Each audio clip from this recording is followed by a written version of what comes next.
Well, Mike Rann has promised that the desal plant will be powered by renewable energy, and he wants wind power to be a key source of that energy. But in the past couple of weeks, the Environment, Resources and Development Court has just finished hearing a landmark case over a planned wind farm at Hallett in the mid-north. Plans by energy giant AGL to put more than 30 wind turbines on top of a rugged ridge have divided the town, with some arguing it will secure their future and others saying it will destroy both their serenity and a unique landscape. Simon Raw reports. To proponents, this is the site of the fight against climate change. If you're serious about combating climate change, then you have to be serious about building wind farms in large scale. To critics, it is the sight and sound of the environment being spoiled. In the race for renewable energy, is it right to interfere with the very environment in which ordinary people live? These wind turbines are near Hallett in South Australia's mid-north, part of a 5-stage 200-turbine project being constructed by energy company AGL. Adelaide Barrister Peter Quinn has strong ties to the area. A number of my relatives live in the area and live adjacent to the existing wind farm at Mount Brian. That's where I went to school, lived and grew up on a farm nearby, and I'm very familiar with the territory. There's a lot of argument about noise. Peter Quinn says the usual grist for his mill is wills, not planning disputes. But now he's appealing on behalf of a group of locals, including his brother, against Stage 3 of the Hallett wind farms. Peter Quinn says it's the first time a wind farm proposal in this state has been taken to the Environment, Resources and Development Court. No such case has been brought before. There was particularly keen interest from members of other communities where wind farms are proposed. Their argument against the wind farm is twofold. AGL's plan calls for up to 33 turbines along this ridge. Peter Quinn argues this spot is too beautiful for that. This is special country. It is country that has significance to locals and to visitors to the region because it is particularly pretty. But it is the question of noise that is the most controversial point with wind farms across Australia. One farmer living near the completed Hallett Stage 2 has told the ABC the noise interrupts his sleep at night and can drive him indoors during the day.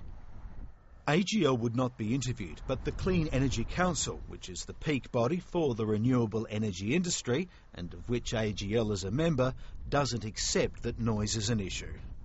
No, wind farms aren't noisy. Wind turbines aren't noisy. They've been deployed now for 20 years around the world. More than 100,000 turbines have been built.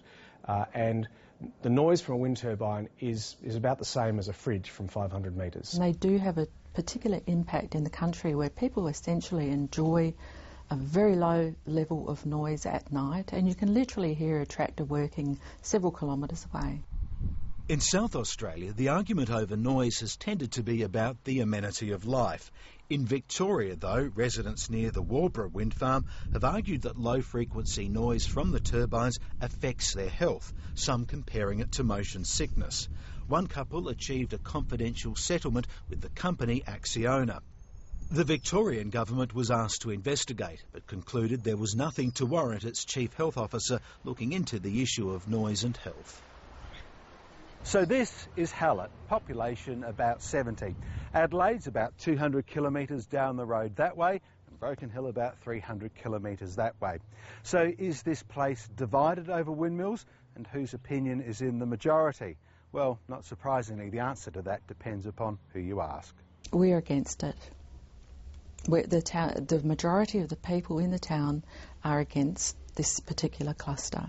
The majority, I think, are just the silent majority who are ambivalent to the fact that there's windmills here and they're not really concerned about them. Russell Reardon runs the local store. Helen Richardson has lived in the district for 50 years. Like critics, they too are concerned about the amenity and quality of life, which they say depends on Stage 3 going ahead. I was always brought up, you never forget the past, You work for you remember today, but you work for the future. Well, if we don't do something, the kids haven't got a future. They may as well just close up shop now and say, well, right, Hallett will disappear. The township itself has got some benefits, at this stage quite small, but should this wind farm go ahead, we've been assured from AGL that we'll get $30,000 a year for the use of facilities within the township.